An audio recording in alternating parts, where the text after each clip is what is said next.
In the beginning, there was nothing. Only God was. God, His Spirit, His Word, and an infinite void cloaked in silence. Then God spoke His word, and light pierced the darkness, as stars and galaxies erupted into being. And from fire, God fashioned the angels, beings of pure light from fire, created to serve and adore.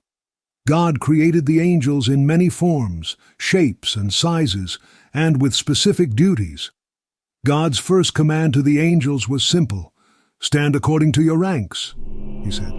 Then stood the seraphim with 6 wings, cherubim with 4 wings, and many, many more hierarchies. Angels moved as one, their very beings designed for a singular purpose: to glorify the Creator. And among them stood one whose brilliance outshone all others, unmatched in beauty: Lucifer, the morning star, a vessel of power and splendor destined for greatness. He was the embodiment of divine artistry, a masterpiece of heavenly design. But perfection is not immune to corruption. It was within Lucifer's own heart that the first spark of rebellion ignited. He stood, gazing at the adoration directed to the throne of the Almighty. He thought to himself, "I shall be like God." Lucifer's whispers spread through the ranks of angels like a virus.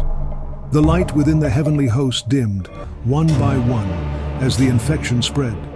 Those who once radiated obedience now wavered, their hearts drawn to Lucifer's promise of exaltation. They believed him when he said, "Join me, and together we shall rise above." The rebellion did not begin with violence or chaos, but with whispers. And like an outbreak, 1/3 of the heavenly host got infected by this virus and turned their faces from the Creator. The harmony of heaven faltered, the melody of eternity disrupted by the discord of ambition. But God, who sees all and knows it all, was neither surprised nor unprepared. God's voice, sovereign and unyielding, pierced through the rising storm. "Enough," He declared. And so it began, the great rebellion. The mighty angels of God clashed like the mighty waves, one to another. Beings of fire, once brothers, now eternal foes. Michael, one of the chief angels of God Almighty, and the angels on the Lord's side rounded up the rebels and banished them like a tempest. A chasm opened, and the fallen were hurled into its depths.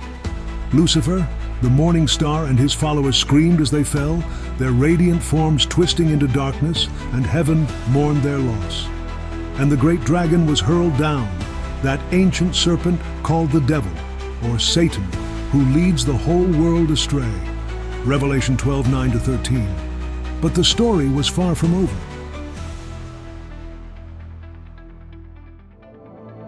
If you enjoyed this content, then like and subscribe for more.